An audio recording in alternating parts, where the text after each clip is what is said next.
जैसे आपकी मर्ज़ी कि अब तक के एपिसोड में आपने देखा कि शैरी नताशा से बात करता है कि वो अलीज़े को सॉरी करे, क्योंकि नताशा ने बिला वजह अलीज़े पर इल्ज़ाम लगाया, जिसकी वजह से अलीज़े को बहुत गुस्सा आता है।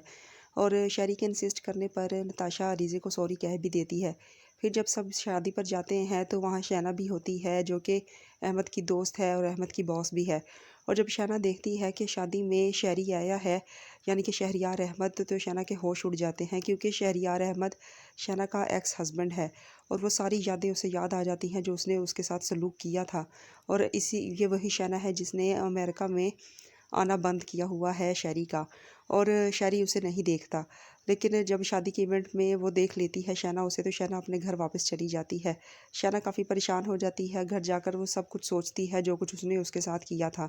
अगले दिन जब रमज़ा और उसके हस्बैंड उसके घर जाते हैं तो वो सब कुछ खोल कर बता देती है। और रमज़ा बहुत हैरान होती है कि शैरी पहले से शादीशुदा था और वो ये सब कुछ पहले भी कर चुका है और इसने धोखा देकर इसकी बहन से शादी की है। आने वाले एपिसोड में जब शैरी के सामने ये राज खुलेगा कि अलीज़े की सारी फैमिली को ये बात पता चल चुकी है, तो शैरी काफ़ी परेशान हो जाएगा और मुकरने की कोशिश करेगा, लेकिन उनके पास सबूत है।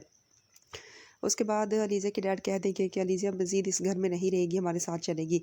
अलीज़े इस कश्मकश में पड़ गई है कि कहीं कोई शैरी पर इल्ज़ाम लगाकर उसे और अलीज़े को दूर तो नहीं करना चाहता, क्योंकि अलीज़े खुद बेवकूफ़ बनी हुई है। अलीज़े इस सच्चाई को एक्सेप्ट ही नहीं करना चाहती। लेकिन हो सकता है कि अलीज़े वाक़ई ही अपने घर चली जाए और वापस ना आए, और वो अहमद को भी डांटेगी कि तुम मेरे हस्बैंड के साथ कंपटीशन कर रहे हो, जबकि ऐसा नहीं है। अब उसकी असलियत खुलकर सामने आ गई है, तो अलीज़े के डैड किसी भी हाल में अलीज़े को उसके साथ नहीं रहने देंगे। और रमज़ा तो उसका गिरबान पकड़ लेगी और बहुत ज़्यादा तमाशा क्रिएट करेगी, जिसकी वजह से शैरी को बहुत ज़्यादा गुस्सा आएगा और कहीं न कहीं अलीज़े को भी गुस्सा आएगा। लेकिन अब अलीज़े कुछ नहीं कर सकती, क्योंकि उसे अपने डैडी की बात हर हाल में अब माननी ही पड़ेगी।